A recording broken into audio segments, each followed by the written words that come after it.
What's poppin' with it, guys? You got your boy Nandra here, back at it with yet another video. So for this video, what I wanted to go ahead and do is I wanted to go ahead and do a nice deck breakdown. That's where I go ahead and just look at like a nice like list or whatever that I either like found on Twitter or I found on or like I happen to like find on Discord or whatever. Usually from a very like well-known player. This time featuring Mororin. So for those of you who don't know, Mororin, he's a very strong ladder player.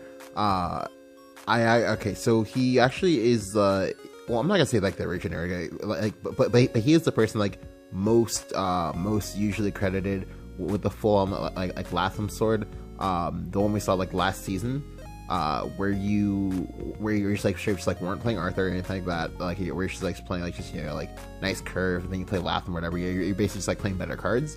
That actually like became like pretty popular for the majority of like month 1 as well as like month 2 of almost in the 10. Now this time Moro is playing well, I'm not sure if he's still playing it, but he did like show a nice like Ram Dragon list, which I wanted to go ahead and talk about today and just kind of like break it down. And because like honestly, I felt like this was like pretty good, and I definitely really have enjoyed playing it. So you guys are actually going to be seeing a lot of games with me playing the list, because I've had like multiple, because I've literally just been playing just this deck for GP. I've had a lot of like nice finishes with it. I've had a 5-0. I've had 2-4-1s, and both of those could have been 5-0s as well, possibly. If I just like play it a tiny bit better, and it's just something I'm having a lot of fun with, basically. So let's go ahead and quickly go to the list. Give me 1 second, I have to sneeze. Sorry about that. Yeah, because sometimes I like oh, sorry. Sorry about that. Ooh, it's a really good thing I have a nice bottle of water here. Anyway, so this is the list. Alright. So real quick, what you want to notice first off is that there's no Ozzy the Hawk in this. There's straight up just no Ozzy the Hawk in this at all. And at first, a lot of people are like, "Dance game, no Ozzy the Hawk, what? Why?" But I quickly realized that there's a really good reason for that. It's because with this list, basically, like, yes, you're trying to like make a board using parts of this game package as well as the young god Date fucking Masamune, who he can go ahead and you can like play on 10 mana, and he's basically like Zell, but he's like Zell and Ektar, or like Zeltar. In which you go ahead and use him whatever. Like he usually ends up like either full on straight up like clean sweeping the board, or putting you in a spot where most of the big stuff on the board was like neutralized and things like that. And then just like he just like makes a giant board. He asks your opponent a question: "What you got, bitch?" And of course, most people, unless they're of course playing Dragon as well, they're usually not gonna have like a really good answer. Then we come to the Gilnelese. So if you play Gilnelese for 3 creatures, that's the same thing as that's almost the same thing as saying you play an Ozzy the Hawk, except you get a nice little bonus on the side of like the Gilnelese, who's a 3-5 of stealth, who of course on every turn on and after your turn 10, you'll both you and your opponent will be drawing 5 cards. That you can draw more gas, you can draw like more copies of Dot, you can draw like Poseidon, aka Bro Poseidon, and so on and so forth. And so it becomes like a nice synergistic thing you can do. Because if you've been watching my videos for a while, you'll know that I generally think that like Ozzy as well as like Genesis Dragon of old or whatever, like their cards are very good, but they're also very hard to play and have them be like effective for you, because like there's certainly kind of like unspoken foundations that they need to be like aware of when you're playing those. Whereas like for Gilnelese is a little bit easier with that, because like most people aren't expecting Gilnelese at all. They're just not gonna see that coming. And then 2, like I said before, she provides her own synergies as well. So yes, she does like lower upfront base damage on her initial like text on like initial body, but has a stronger scaling than Ozzy the Hawk, I believe. Okay, so look again, like looking at the list, there are like some things I really enjoyed. I just wanted to go ahead and talk about it. So, Serpent Drake is ridiculous. Like Serpent Drake is like I literally knew I knew the second that they started like showing off the same package ever that we're gonna get a card like Serpent Drake, and this card has honestly like just like performed better than I would have hoped. Because I've seen a lot of games where Serpent Drake just like you know comes in just like fucking runs away with the game, because he basically asked your opponent a question: do you not only have removal for one Drake, but do you have removal for a second Drake before I can continue to propagate and proliferate these Drakes?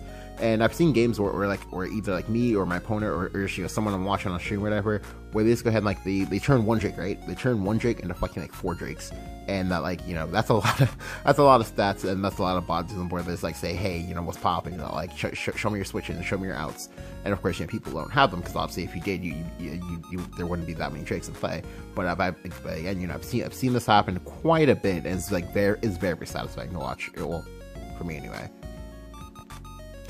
Yeah, but like Serpent Drake, honestly, like even with like all the silly shit Serpent Drake can do, it's not really a 3. It's not a 3 up. I think I definitely think it's like a 1 or 2 up, just because like it's a nice like kind of like sometimes instant win con, but it's also not as consistent of an instant win con as one might like, just because like there is some setup required to playing Serpent Drake. Like for example, you generally need to play it like very early, or you need to play it like kind of later into the game.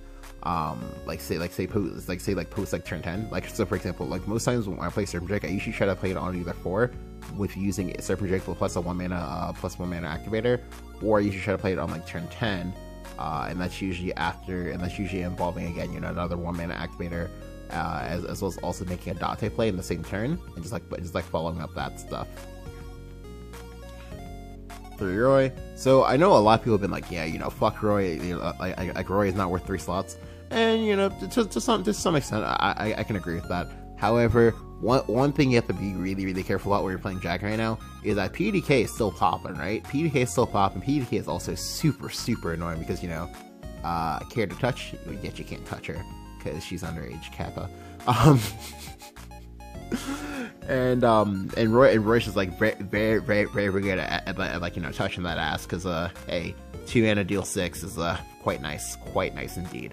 He's also just like not bad to play in the early stages of the game as well, just because like the tricky thing with Disdain Dragon, or rather with Dragon playing parts of the Disdain package, is that the majority of it is like, yes, most of it is like kind of like self-reliant or whatever, but obviously like at the end of the day they're still combo pieces, so you want to be able to hold them for as long as possible, which means you need to play other real cards. Roy is one of those cards that lets you play other real cards. So this one's big. 3 Scat Hatcha. So I know a lot of people have been like, what the fuck, 3 Scat Hatcha? But no, Scat Hatcha has honestly been flames for me. Honestly, like flames. So with the Scat Hatcha thing, essentially what you're doing is like you're usually aiming to play it aggressively. In a way, Scat Hatcha is like kind of like Dragon Flyers, except not nearly as broken. Yeah. In the sense of, like, many times when your opponent plays the Flyers, it doesn't even fucking matter. Like if they have to, like, if they like played it, if they played it for like full mana or not. The point is that like it's still super annoying for you to get rid of. And it usually eats up the majority of your turn, just because like most decks do not play like their 2PP deal X damage or whatever, you know, removals. And hell, even for those who have the option to do so, most times it does not deal 3. So a lot of times, you know, like it just like comes out and it's like, hey, you know, what's popping? And usually takes up the entirety of your turn to do so. Now, even if it doesn't take up the entirety of your turn to do so, the Dragon player played this on 5 mana, so presumably on 5 mana. So they'll be going up to their turn 7, or to their like 7 mana. You know what's on turn 7? Or you know what's on 7 mana? Gallon, baby. Hey, like get burnt. And it creates like a nice chain reaction of just having nice forward aggressive momentum.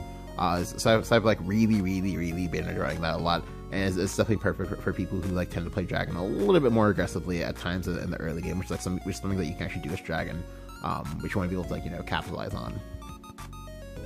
All right, what else? All right, so next one is choose their nature, Dragon's Flame.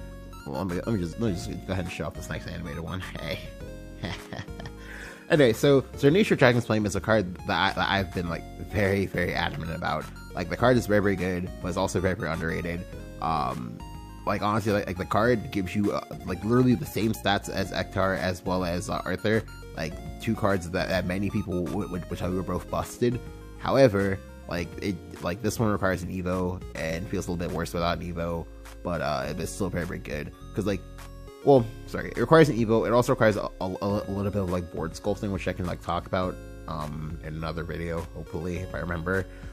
Which is basically just like you like setting up your board to take it to the maximum value out of this. So ideally, the early game nut with this deck is to Oracle on 2, do some bullshit on 3, usually like Serpent Drake plus Disciple. Turn 5, you want to play Scat Hatcha. Turn 7, or you want to, 7 mana, you want to go and play Zernicha. Like, you know, obviously make the evolve, and hopefully you should keep all three creatures alive, which is actually usually pretty doable, honestly. And of course, on turn 8, play the young Big Dick Poseidon and just be like, hey, you know, what's poppin'? And of course, after that, play Gil and Lise, and it's like, hey, you know, you dead now, you die now. And so on and so forth. So, you know, it's very like, you know, board focused, things like that. But unlike similar, you know, board focused decks, like this one, similar to that, you know, Shadow has the ability to go ahead and like suddenly, oh, if I lose the board, I can regain the board because, you know, coach and say, oh, the world's mine, you know, Zelektar or whatever, and and just be able to try to like retake the board in a very, very aggressive fashion. And then of course, you know, if they have the board, oh, slam Gillen, ooh, you taking damage. And that's like one of the nice things about it, just because like the spikes from Gillen is like crazy. So again, as I said before, if you have 3 creatures, boom, like you're dealing the same exact, well, you're usually ideally dealing same exact damage as an Ozzy Haka would. However, you get a little bit something extra on the top with a bonus nice 3 damage. However, if you're playing like 1 unit or whatever, then you play Gunleys. That's essentially like 5 damage. 5 damage is not bad. Well, 5 damage delayed is not bad. If you're playing at 2 creatures is pretty good as well. 2 creatures is you deal 4 damage, and then you have 3 damage in the back, so you deal about 7. But you have healing, and that's nice. The healing in particular has been very, very, very nice. Just because like you have the healing, and they also have the slight like damage bubble shield from Scat Hatcha, like 2 very, very potent things. Like I used to underrate the damage shield from Scat Hatcha a little bit. But now they also have like Unleash or whatever to become a very, very like annoying thing, as well as like Poseidon wards and things like that. Like the damage bubble has gone up a lot in its terms of its like viability. Now, mind you, there's still, you know, certain things I don't like about it, like for example the fact that it doesn't stack, the fact that it pops on anything, and so on and so forth. But that's like fine. It's like not that big of a deal in the long run, usually anyway. But yeah, I mean, like the deck has been pretty nice. I've enjoyed it quite a bit. Now, obviously, I have gone ahead and, you know, made changes to that, which I'll be talking about in another video. But yeah, well, like, just want to go ahead and, you know, quickly shout out this dude, because like this listless fire, this listless flames, that man's a god. Yeah, check him out. But yeah. So if you guys enjoyed the video, go ahead and leave a like. Go ahead and hit the subscribe button. Let me know what you thought about this deck breakdown. Did you guys like it? Did you guys you know, enjoy it? Do you guys want to see more? If you want to see more, just, you know, like, let me know. Thank you guys for watching, and I will catch you guys next time.